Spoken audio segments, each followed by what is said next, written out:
समस्त को praise the Lord नमस्कार। आज आम मैंने गोटे इम्पोर्टाट विषय आलोचना करवा ताहा होची सुसमाचार जेहेतु दीटा गोटे क्रियाकर्म बा व्यवस्था अनुसार गोटे मंडली बा सुसमाचार आ गोटे होची अनुग्रह द्वारा मंडली से राज्यर सुसमाचार अनुग्रह सुसमाचार कहू।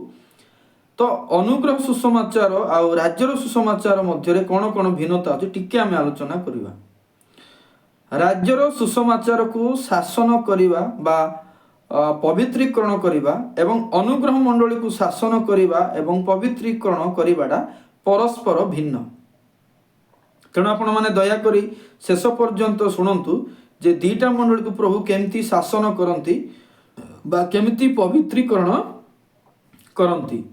तो आपण मैंने निजर समय पढ़े जे जते बेले आमे देखुचु कि यात्रा पुस्तक 19 पर्व जदि आमे देखिबा 8 पदरे जदि देखिबा सेइटे परमेश्वर निकटरे लोक माने अंगीकार करूछंती ईश्वर जहा हमकु देबे आमे करिबा बोली कहंती। जेहू विधि जेहू व्यवस्था परमेश्वर से मानकु देवा पई चाहुछंती नाही कि तो इस्राएल लोक माने राजी होउछंती। तेणु आपण मैंने से ध्यान दिंतु कि परमेश्वर वाक्य को से माने जेहेतु अंगीकार करिसंती तापरे द्वितीय विवरण 28 पर्व को जदि आपण माने जिबे द्वितीय विवरण 28 पर्व को जदि आपण माने अनुध्यान करिवे से सब पुस्तक जदि पढ़िबे से 1 रु 13 14 पर्यंत जदि देखिबे सेटे अलगा 15 रु तळ को प्रकृति रे अलगा अछि सेटा भिन्न भिन्न अछि समान नहीं। तो इस्राएल मानकर आम प्रथम आज आलोचना करवा जे इस्राएल मानकर मंडली बा राज्यर सुसमाचार विश्वासी मानू तो केमिति प्रभु शासन करती बा करुथिले आउ केमिति आशीर्वाद करुथिले तांकर शासन कौन आउ आशीर्वाद कौन।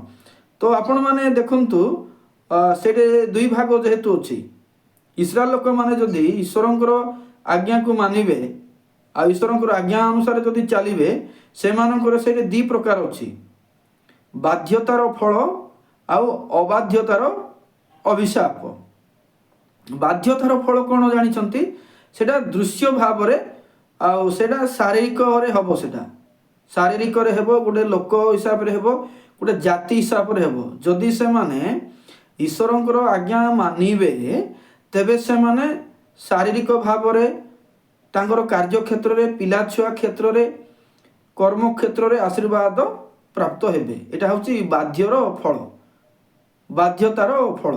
जदि से माने अबाध्य होउछंती बोले सेटा मध्ये दृश्य भाव रे से मानकर बेमार रोग अभाव समस्या बढ़िबो। तेणु इस्राएल मानकर देखंतु दुईटा विषय में देखुछु बाध्य जदि हेबे से माने वाक्य तेबे से माने शारीरिक भाव रे दृश्य भाव रे से माने परमेश्वरंकर प्रेम को अनुभव करिवे भल चाष भल पिला भल अमल एमती गुड़ा सब हबो। जदि से माने ईश्वरंकर वाक्य अबाध्य हेले ताहा मध्ये दृश्य भाव रे ही से मानकर अभिशाप देखा जिवो बेमार रोग समस्या अभाव अनाटन सेटे वर्षा मध्ये हेबो नाही आकाश पितळ हबो सेंती मध्ये लेखा जाय। आपण माने जदि से द्वितीय विवरण 28 पूरा पढ़िबे तेबे जानी पारिबे जेतेटा लंबा पुस्तक तो सेति में मु सब पढ़ू नाही मु टिके टिके आलोचना करिवि आ बाकी आपण मानकर कर्तव्य ताकू प्रांजल करिया पई। तेणु से मानकर अबाध्य कोन शारीरिक भाव रे दृश्य भाव रे फल देखा जिवो कोन सेटा दंडाज्ञा अभिशाप देखा जिवो। तेणु इस्राएल मानकर बाध्यर फल मध्ये दृश्य भाव रे माने संपत्ति पिला छुआ चाष जमी ए उपरे आ अबाध्यर फल मध्ये रोग व्याधि अभाव समस्या चाषबास उपरे प्रभाव पड़िबो। तो एतिकी जते बेला हमें देखुछु एहर जदि हमें विस्तृत भाव रे टिके जदि हमें आलोचना करिबा से मानकु केमती अभिशाप समस्या देउथिले दृश्य भाव रे आ आशीर्वाद तो देउथिले दृश्य भाव रे हां। तो जते बेले से माने भूल करूथिले अदृश्य भाव रे तो से माने दंडाज्ञा पाई ना सब दृश्य भाव रे दंडाज्ञा पाई छंती काईटा दृश्य सुसमाचार। ତେଣୁ ଇସ୍ରାଏଲ ମାନଙ୍କର ଅବାଧ୍ୟର ଫଳ ଯଦି ଆମେ ଗୋଟେ ଆଲୋଚନା କରିବା, ସେମାନେ ଦୁର୍ଭିକ୍ଷର ସାମ୍ନା କରିଛନ୍ତି, ମହାମାରୀର ସାମ୍ନା କରିଛନ୍ତି। ଆମେ ଦ୍ୱିତୀୟ ସାମୁଏଲ 24:15 ଯଦି ପଢ଼ିବା, ଇସ୍ରାଏଲ ଲୋକମାନେ ଯେତେବେଳେ ଈଶ୍ୱରଙ୍କର ବାକ୍ୟ ଅବାଧ୍ୟ ହେଇଛନ୍ତି, ସେମାନେ ଦୁର୍ଭିକ୍ଷର ଆଉ ମହାମାରୀର ସାମ୍ନା କରିଛନ୍ତି। ସେଟା ଦୃଶ୍ୟ ନା ନାହିଁ? ହଁ, ଦୃଶ୍ୟ। ଏବଂ ରାଜାବଳୀ 2 ପର୍ବ ଯଦି ଆମେ ଦେଖିବା, ସେଠି ମଧ୍ୟ 14-15ରେ ମଧ୍ୟ ଲେଖା ଅଛି ଯେ ଇସ୍ରାଏଲ ଲୋକମାନେ ଈଶ୍ୱରଙ୍କର ବାକ୍ୟ ଅବମାନନା କରିଥିବାରୁ ଶତ୍ରୁମାନଙ୍କ ଦ୍ୱାରା ପରାସ୍ତ ହେଉଛନ୍ତି, ସେମାନେ ପରାସ୍ତ ହୁଅନ୍ତି।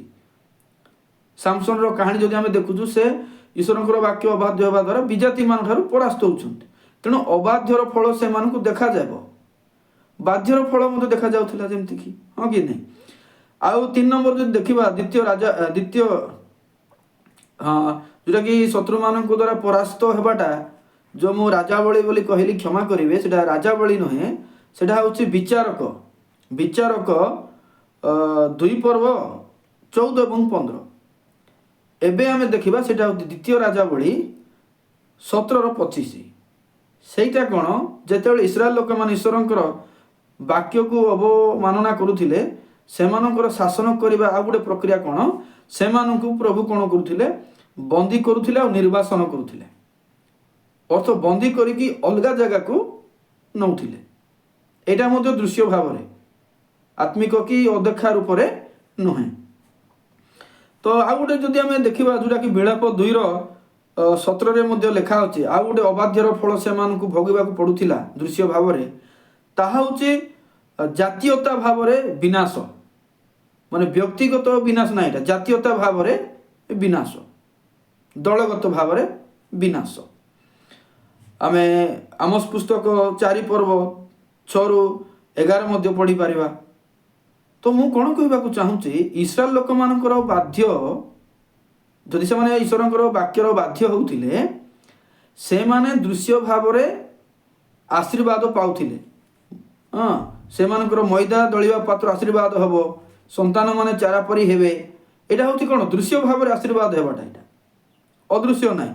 ଭଲ ଚାଷ ହେବ, ଭଲ ଫସଲ ହେବ, ଦୃଶ୍ୟର ଆଶୀର୍ବାଦ। ଯଦି ସେମାନେ ଭୁଲ କରୁଥିଲେ, ଅଦୃଶ୍ୟ ନାହିଁ, ସେଟା ମଧ୍ୟ ଦୃଶ୍ୟ ଭାବରେ ଦଣ୍ଡାଜ୍ଞା ପାଉଥିଲେ। ସେମାନଙ୍କ ପାଇଁ ମହାମାରୀ ଆସୁଥିଲା, ଦୁର୍ଭିକ୍ଷରେ ପଡ଼ୁଥିଲେ, ଶତ୍ରୁମାନଙ୍କ ଦ୍ୱାରା ହାରୁଥିଲେ, ବନ୍ଦୀ ହେଇକି ଯାଉଥିଲେ। ଜାତୀୟଗତ ମାନେ ଦଳଗତ ଭାବରେ ସେମାନଙ୍କର ବିପର୍ଯ୍ୟୟ ଘଟୁଥିଲା। ତେଣୁ ସେମାନଙ୍କର ଅଭିଶାପ ଦଳଗତ ଭାବରେ ଥିଲା। ଆଶୀର୍ବାଦ ମଧ୍ୟ ଦଳଗତ, ଅଭିଶାପ ମଧ୍ୟ ଦଳଗତ, ହଁ କି ନାହିଁ?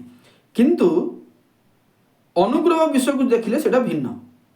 ମୁଁ ଆପଣମାନଙ୍କୁ ସର୍ଟରେ କହିବାକୁ ଚାହୁଁଛି, ଏଇଟା ହେଉଛି ରାଜ୍ୟର ସୁସମାଚାର ଆଉ ଇସ୍ରାଏଲ ମାନଙ୍କର ବାଧ୍ୟ ଅବାଧ୍ୟର ଫଳ। ସେଟା ଦୃଶ୍ୟ ଭାବରେ ସେମାନେ ଭୋଗୁଥିଲେ। କିନ୍ତୁ ଅନୁଗ୍ରହ ସୁସମାଚାରକୁ ଯଦି ଆପଣମାନେ ଦେଖିବେ, ସେଟା ସମ୍ପୂର୍ଣ୍ଣ ଭିନ୍ନ। ସେଇଟା ଏଇ ପ୍ରକାର ହେବ ନାହିଁ। କେମିତି ତେବେ ସେଟା? ଆମେ ଯଦି ଏଫିସି 1 ପର୍ବ 22-23 ଦେଖୁଛୁ, ସେଇଟା ଆମକୁ କ'ଣ କରାହେଉଛି, ଅନୁଗ୍ରହ ଦ୍ୱାରା ଆମକୁ ମୁଦ୍ରାଙ୍କିତ କରାହେଉଛି, ଆମକୁ ପରିତ୍ରାଣ ମିଳୁଛି। ରୋମୀ 6:14 ଅନୁସାରେ ମଧ୍ୟ କୁହାହେଉଛି କି ତୁମେ ବ୍ୟବସ୍ଥାର ଅଧୀନ ନୁହଁ, ଅନୁଗ୍ରହର ଅଧୀନ ଲେଖା ଅଛି। ତେଣୁ ବାଇବେଲରେ ଯେତେ ଦେଖୁଛୁ ଆମେ, ଏଫିସି 1:6, କଲୋସି 2:10ରେ ପ୍ରଭୁଙ୍କର ଅନୁଗ୍ରହ ପରିତ୍ରାଣ କେମିତି ଆମକୁ ମିଳିଛି, ପ୍ରଭୁ ନିଜ ଆଡ଼ୁ ଦୟା କରିକି ଆମକୁ ଉଦ୍ଧାର କରିଛନ୍ତି, ସେ ଉପରେ ଆମକୁ କ୍ଲିୟର କରେ।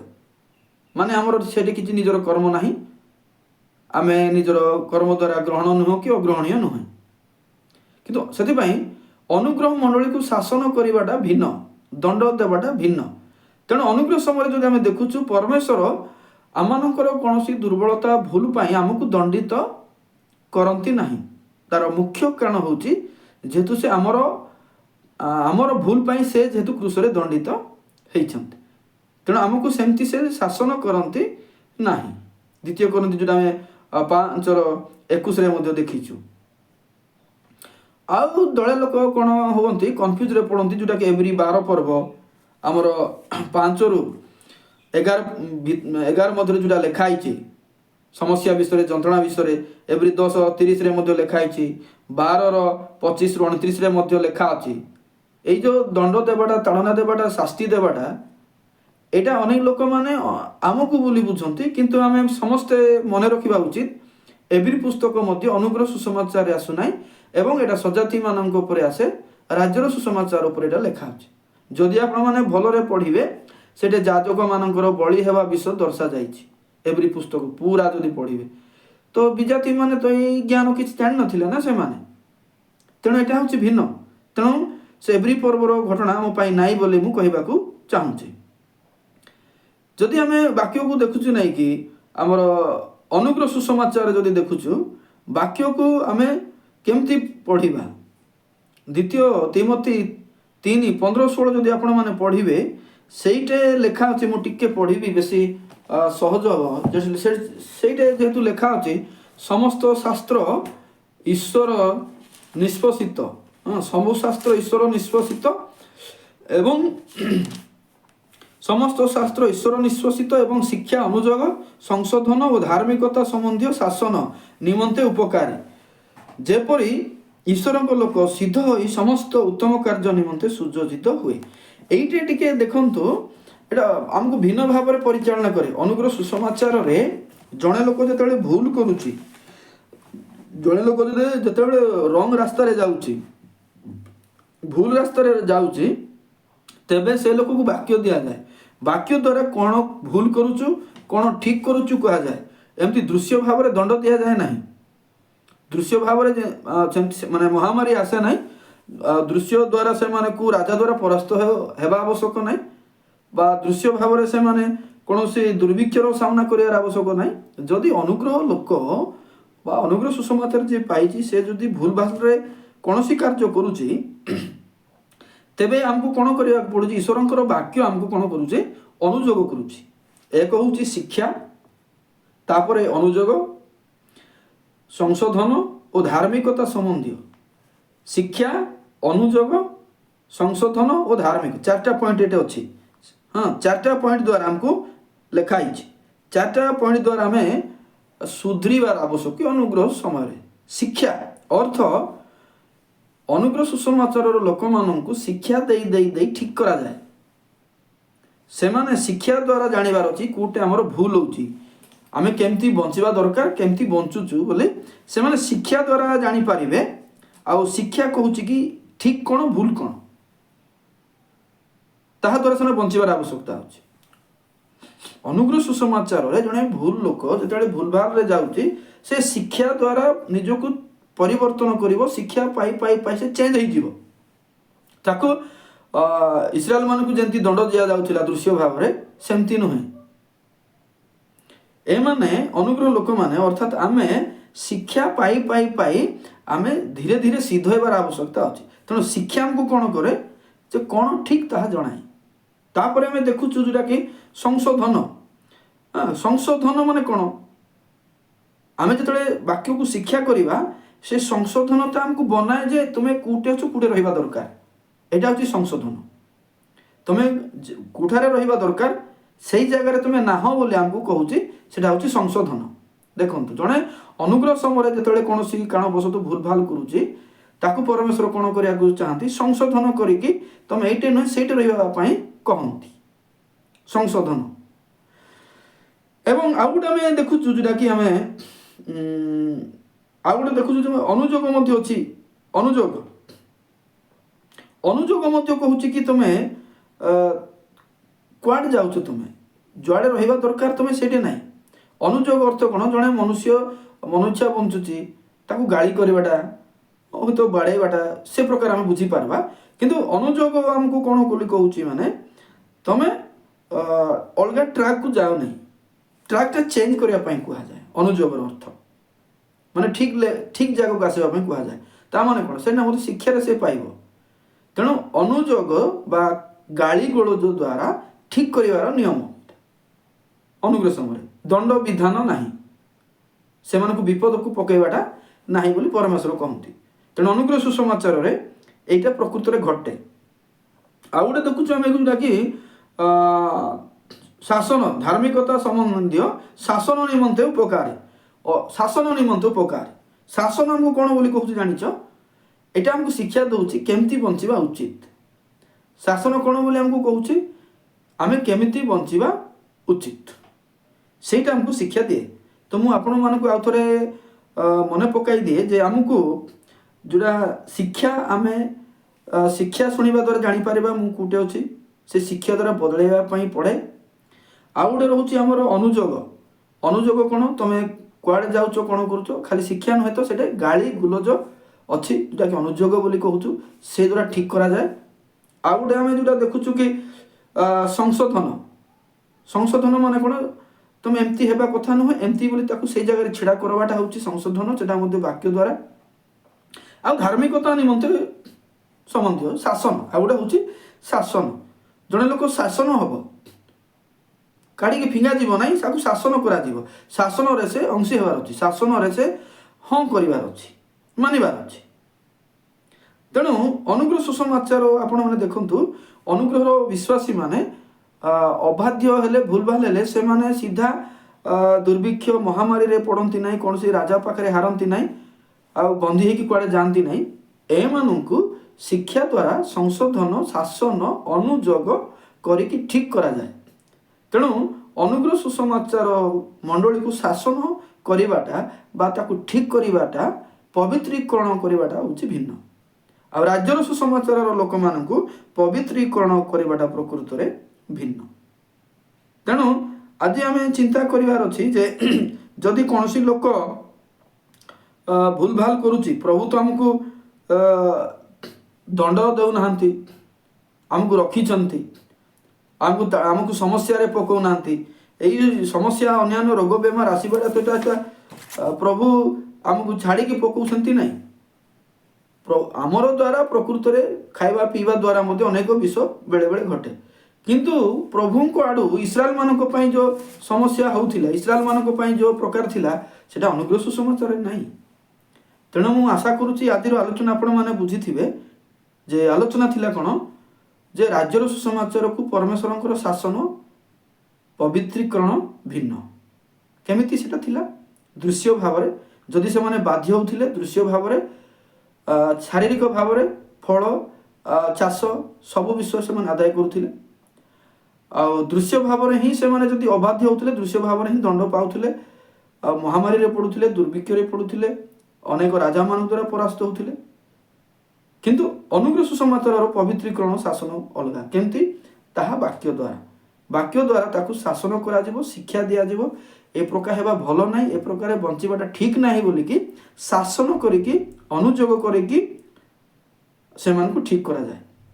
ତେଣୁ ମୁଁ ବିଶ୍ୱାସ କରୁଛି ଆଜିର ଆଲୋଚନା ଭିତରେ ଆପଣମାନେ ଆଜିର ଅନୁଗ୍ରହ ସୁସମାଚାରକୁ ପ୍ରଭୁ କେମିତି ଶାସନ କରନ୍ତି ଠିକ୍ କରିବା ପାଇଁ, ଆଉ ରାଜ୍ୟର ସୁସମାଚାର ଲୋକ କେମିତି ଶାସନ କରୁଥିଲେ ଆପଣମାନେ ଜାଣିପାରିଲେ।